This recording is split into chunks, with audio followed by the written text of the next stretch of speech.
Welcome to Community Conversations. I'm your host, John Tansey. Today our guest is Bill Ballantyne, Windsor native, licensed psychologist, and very, very, very active member of the community. And we're at Bill's home. Thank you for inviting us in, Bill. You're welcome. Glad to have you.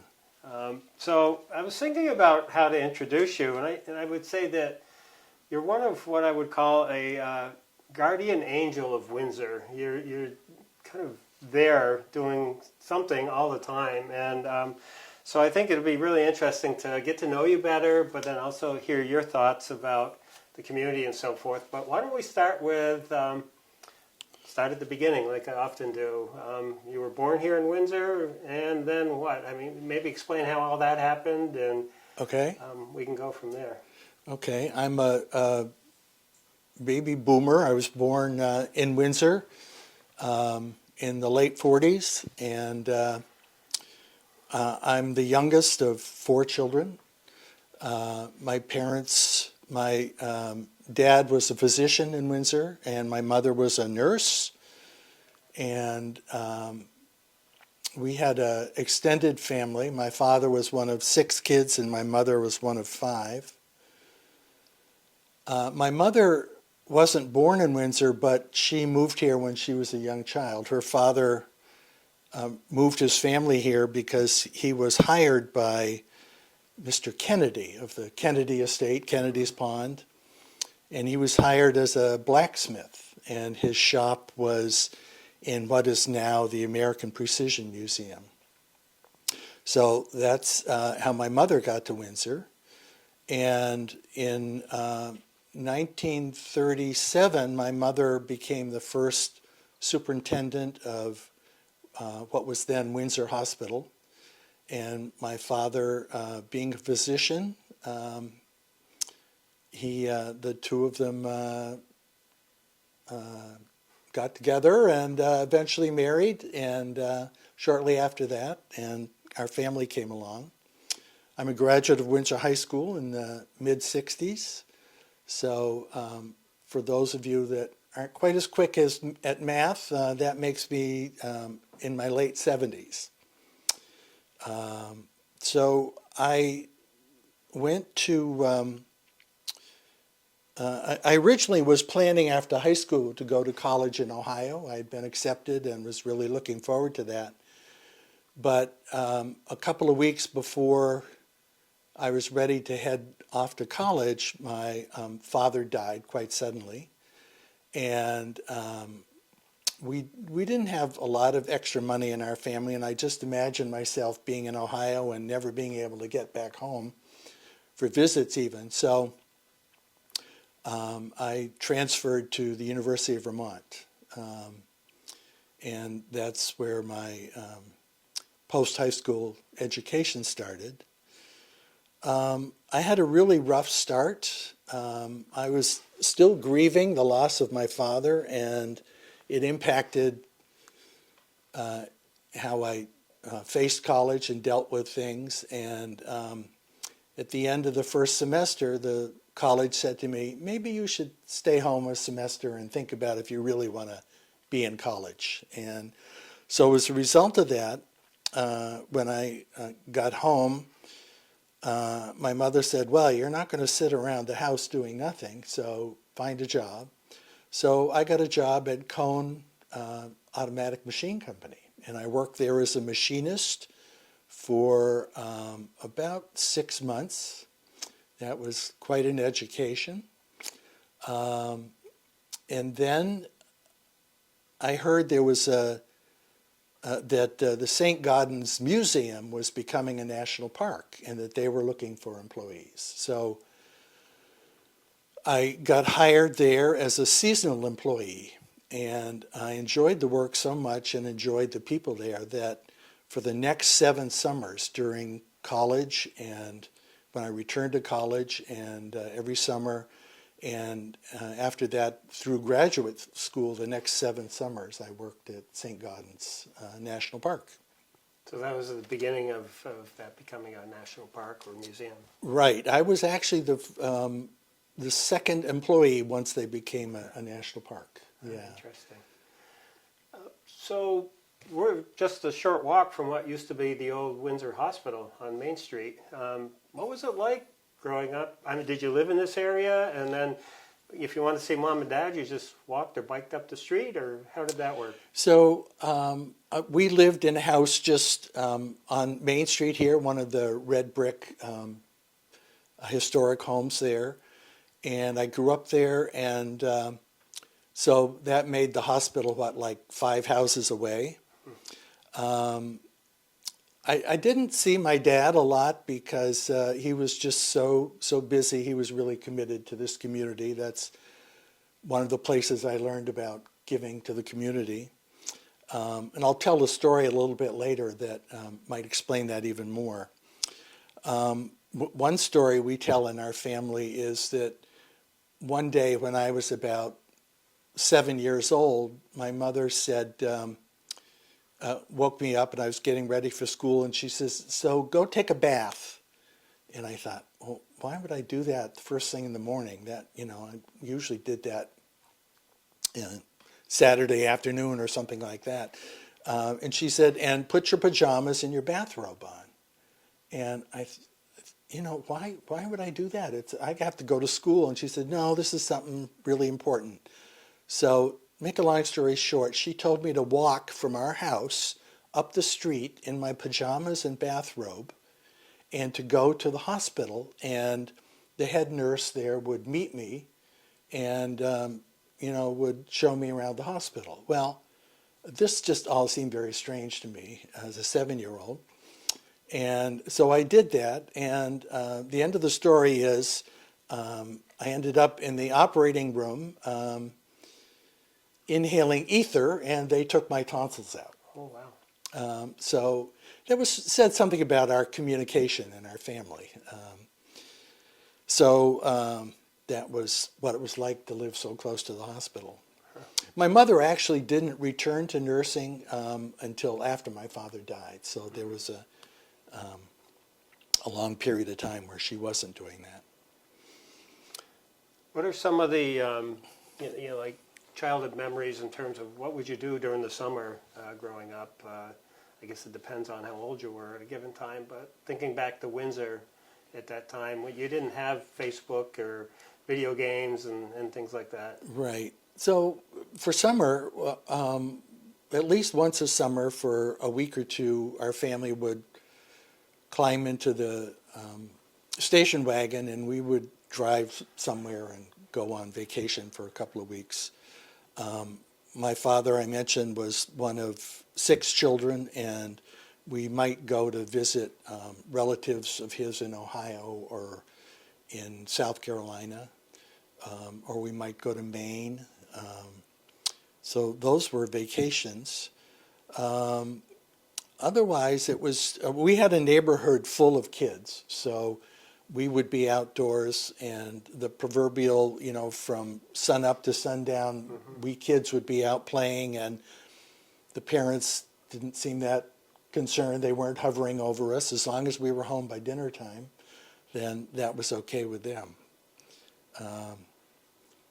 So yeah, we grew up in a neighborhood with sort of all the parents sort of parented all the kids at the same time. And having the pond here was particularly nice because we got permission from the owners of the pond. It was not owned by the town at that time. It was privately owned. And since we abutted the pond, we were given permission to swim there at any time. And so I grew up a lot of times just swimming on the pond here, spent a lot of time. And when I was an older teenager, we bought a sailboat, and I had a sailboat out there, a 10-foot long sailboat.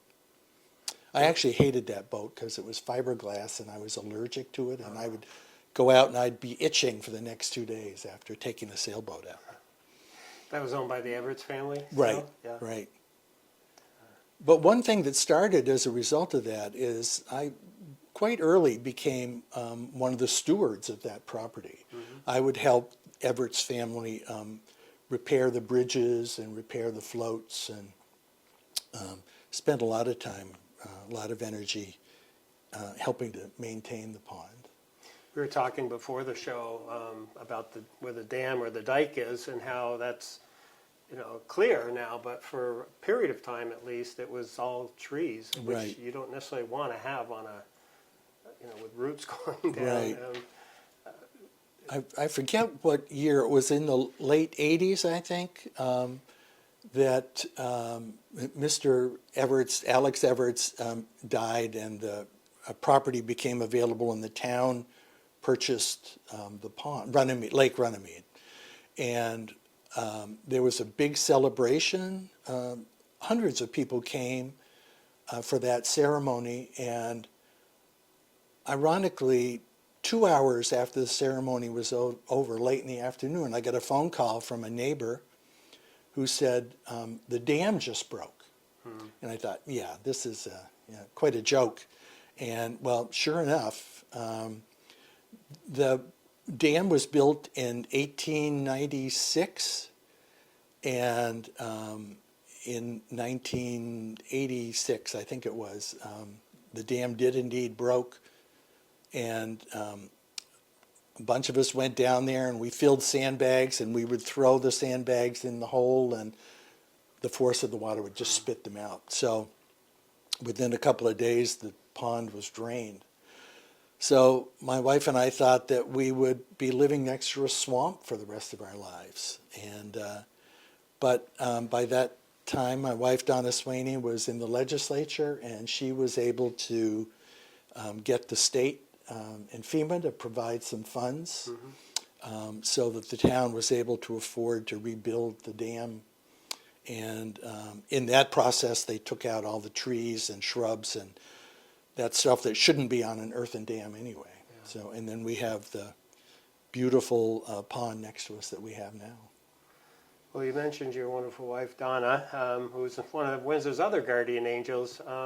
So let's maybe, you went off to UVM, yeah. Spent a lot of time in school, but came back here somehow. And so what happened? So after UVM, I went to graduate school, University of Hartford, and so I spent the next 10 years in Connecticut.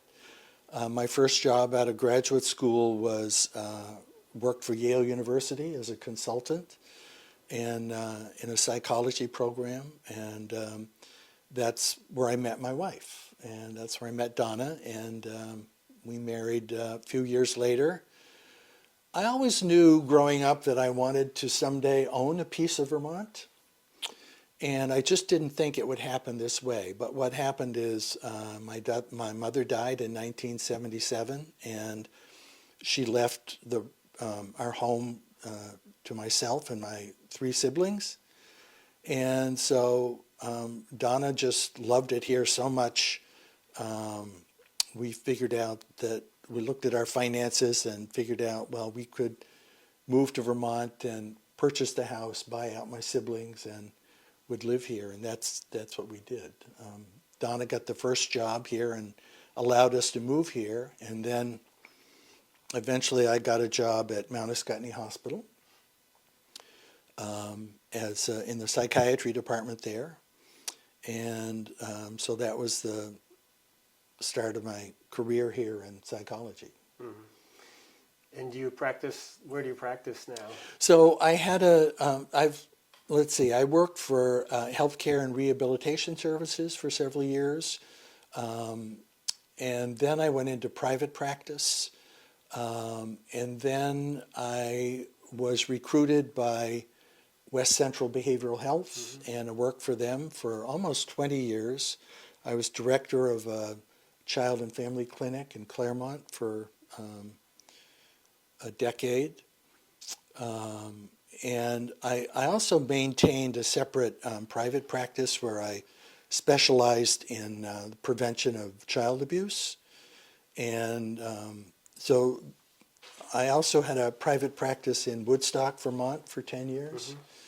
And I decided to close that down, and 2 weeks after I closed that down in 2020, the pandemic shutdown came. So I had good timing there. Yeah. But I continue to this day. So I consider myself semi-retired. And so my career is totally committed to prevention of child abuse. I do a lot of training, a lot of consultation to different agencies and so forth. Very important work. As you were growing up, were there people that stand out as mentors or role models for you that helped shape you thinking about your future or kind of who you are?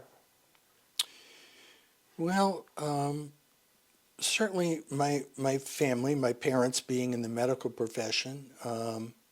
My siblings, all three of my siblings became teachers. That was their career. I knew I didn't want to be a teacher.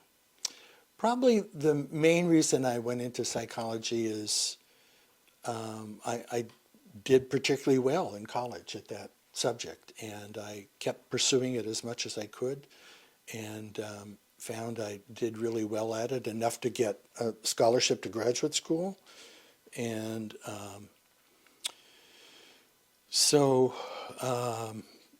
mentors. So I think the whole community, you could just see, it seemed to me a lot more visibility of certain groups of people in the community that provided service, business owners, and the Rotary Club. My father was a member of that, and there were a lot of folks there that I knew and sort of could see that they were doing a lot for the community. And I think just the culture was very different. As I mentioned before, all the parents in the neighborhood sort of parented everybody. And I think the community was like that as well. People took care of other people in the community a great deal. It's interesting you say that because, with technology now, you would think that kind of some of that would be more visible today. But I see a little bit of what you're saying, that I think back, and I don't know if I think it was the tightness of the community, perhaps, that people mingled more, and maybe the more employers in town and having local papers and things like that. But it seems like maybe we're more aware of what was happening around us, and maybe just too much information now to. I'm not sure what's changed. Yeah, I think I agree with you. I think social media actually isolates people more than it opens them up. In terms of mentors, I wanted to mention that my things were very different in the medical field as well. My father was one of four, what they called the Four Horsemen. You'll see their portraits in the lobby of Mount Ascutney Hospital. There was Dr. Krause, Dr. Waterman, Dr. Rode, and my father. And they really took care of the community. And it was the days of people would call the doctor on the phone and say, come to my house, I'm sick. And they would go to the house. They'd grab the bag and go to the house and make house calls. And that was sort of standard procedure. And you don't hear about that anymore. So once in a while, my dad would have to go on a long trip, and it would be a large area. It would be Cornish and Plainfield and Reading, West Windsor certainly. And he'd say, "You want to go for a ride?" And I'd ride with him out to somebody's house. It was the days before HIPAA, but he'd say, "Now you can't come in the house. You sit here in the car." And so, half an hour later, he'd come out and couldn't share what was going on, but I sort of knew he was helping out somebody. Must have been very interesting. Yeah. Let's talk more about community now, because I know that's a big part of your life. And so just generally, what does community mean to you, and why is it important? So community, I think, from the individual out, in terms of myself and my spouse and my immediate family and friends and neighbors, and it just moves on out. And the modeling that I had growing up was you take care of other people. And the institutions, churches, schools, and so forth were much more visible in those days. and I think certainly modeled taking care of other folks. I think the fact that my wife and I decided not to have children was provided a little more time and energy and maybe finances to be available to share that with, share ourselves with the community rather than be so focused on children. So I think that played a part as well. So community is important. Certainly being in Vermont as opposed to living in an urban area. When Don and I lived in Connecticut, we lived in a condominium that looked out on this hillside in the middle of Connecticut.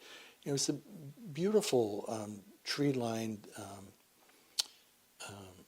vista, and then all of a sudden we'd see one house being built there, and then a few weeks later we'd see another house, and then a month later we'd see 3 more houses, and before our eyes we could see it was disappearing. And that was one of the reasons that sort of helped us to think about let's escape this and let's go to Vermont. You've, I've seen you and Donna in a lot of different ways in being involved, but, I think there's economic development, there's history, there's, land use planning, and it's just maybe, library or whatever. What are some of your favorite causes, or even those that are maybe not your favorite, but you think are important enough to contribute to? So I was the moderator for the town and the school board for about 10 years. That was one of my first community interactions. I've been on the zoning board for, I'm not even sure, over 20 years, I think. The reason I got on the zoning board was I said to myself, I never imagined that I could look out the front window of my house and see a McDonald's sign. So that encouraged me to get on the zoning board. In a wetland, or yes, in a flood zone, yes. And and indeed that was a bad mistake that the community made, which I'm not sure everybody understands why that building stays empty, because it's in a flood zone. Also, I was one of the initial members of the Historic Preservation Commission, which eventually became had a dual role of being the Design Review Commission. With the zoning, but we recommend to the zoning board properties that are in the historic district. And Windsor happens to have one of the largest historic districts in the state.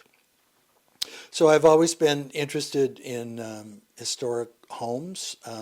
We lived in a historic home, and Don and I were really committed to maintaining that house, its historic quality.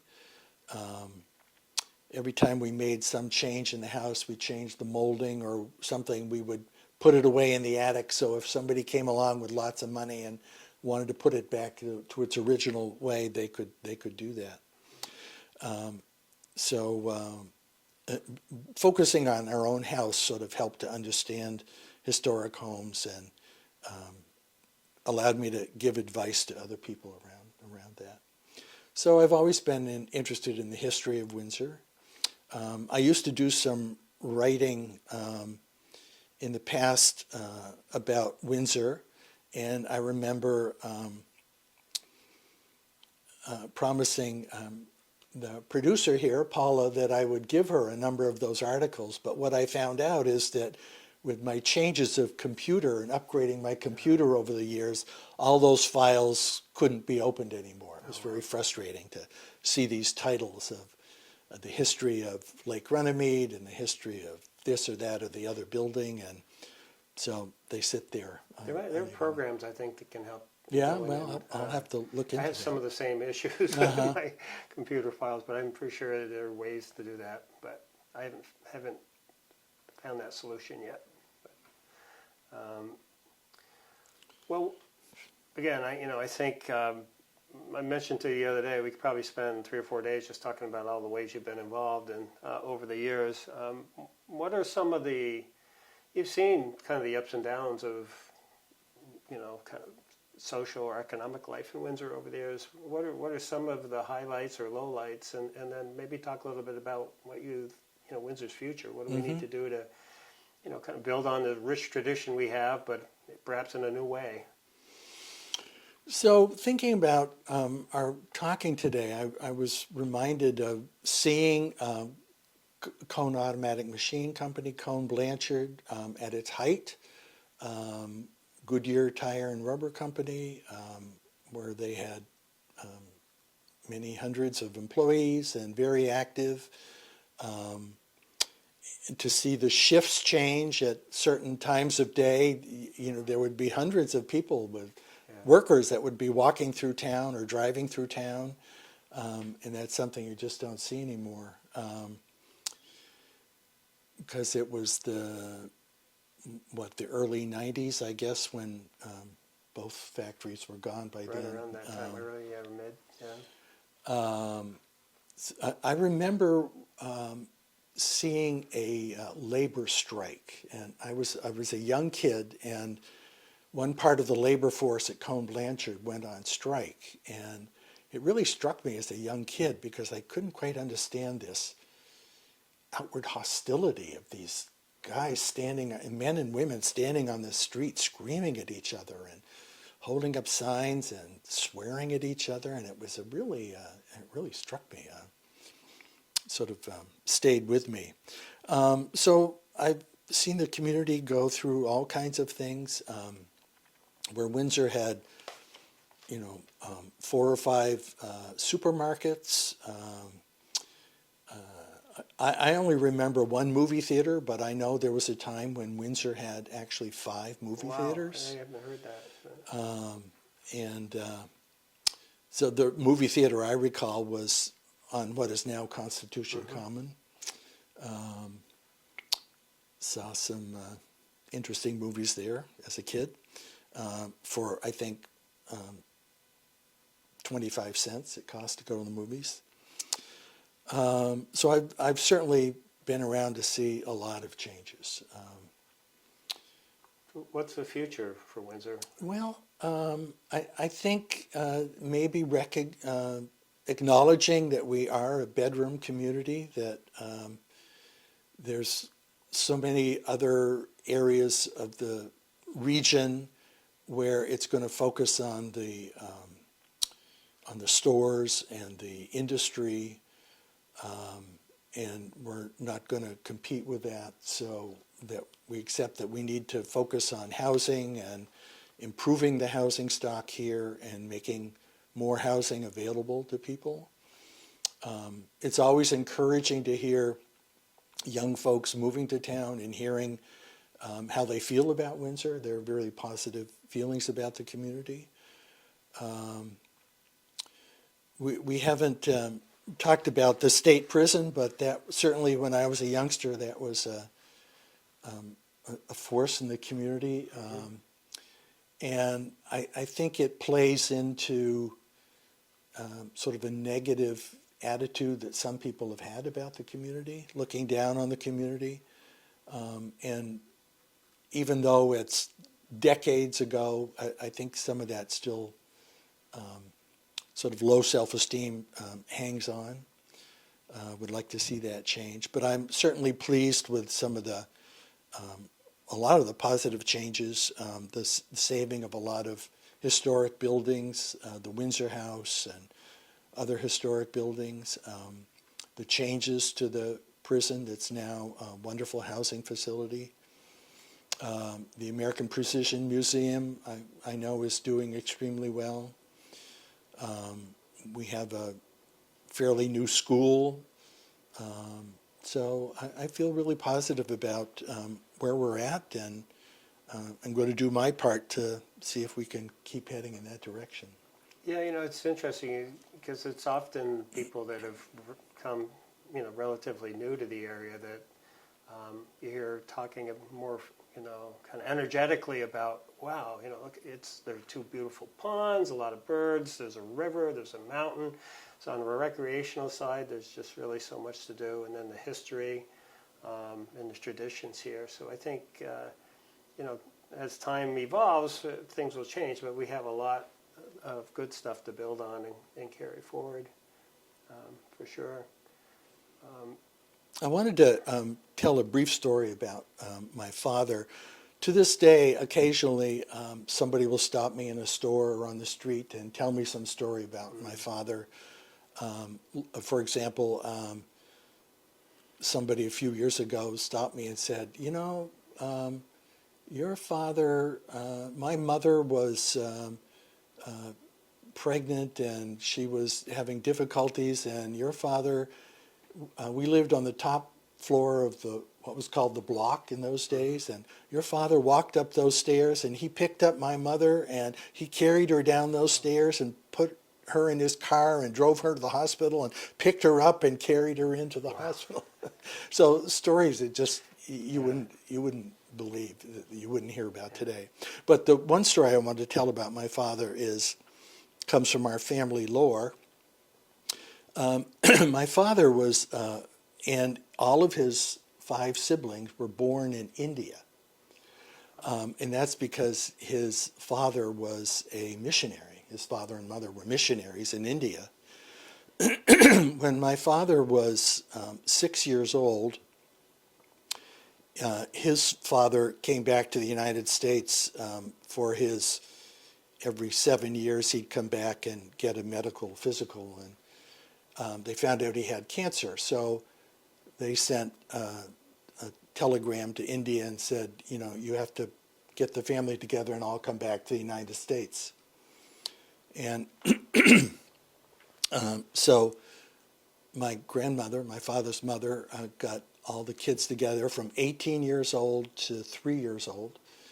And my father at that time was 6. This was in 1912. My father was born in 1905, which was 121 years ago. Hard to believe. So they had to travel on boats and couldn't hop on a plane in those days in 1912. And so boats and trains in particular through Asia and through Europe. And when they got to Rome, they were going to spend a couple of days in Rome, and they had tickets for a ship in England that they were going to then take to New York City to be in the United States. It just so happened that while they were in Rome, sightseeing and so forth, my father at the age of 6 got separated from the family and got lost. Wow. And of course everybody was freaked out, and he was found the next day, and he was okay, and but it caused sort of a domino effect in terms of their plans for travel. And it meant that ultimately they had to give up their tickets in Southampton for the ship to the United States.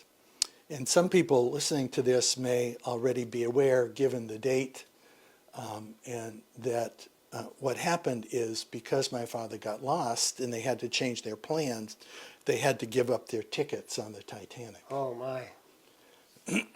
What a story.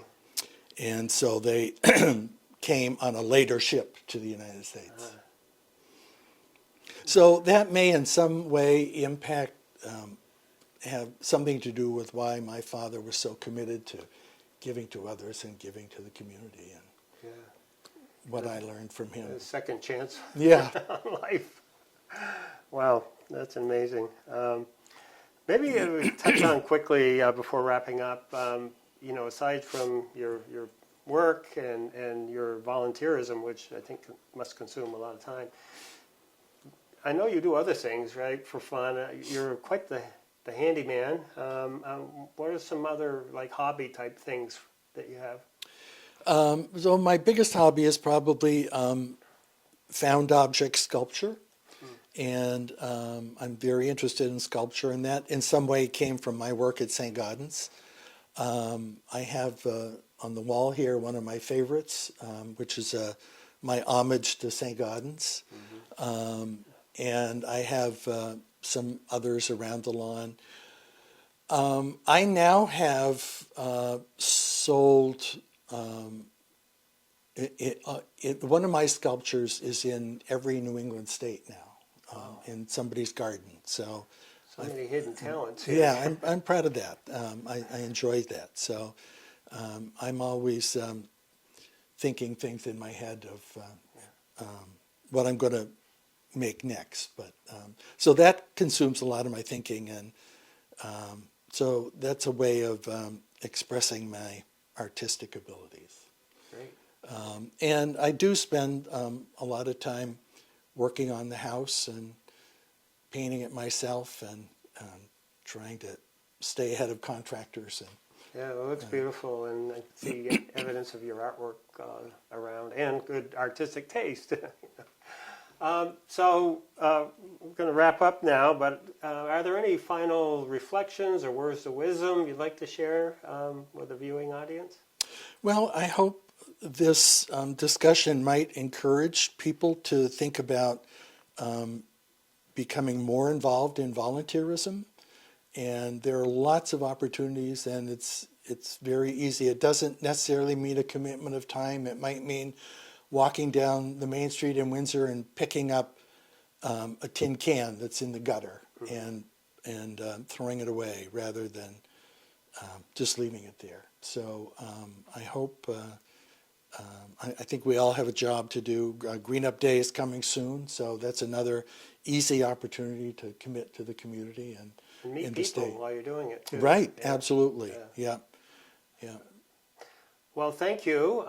Thank you for coming on the show today, but thank you for all that you have done and continue to do. So Appreciate it. Thank you, John.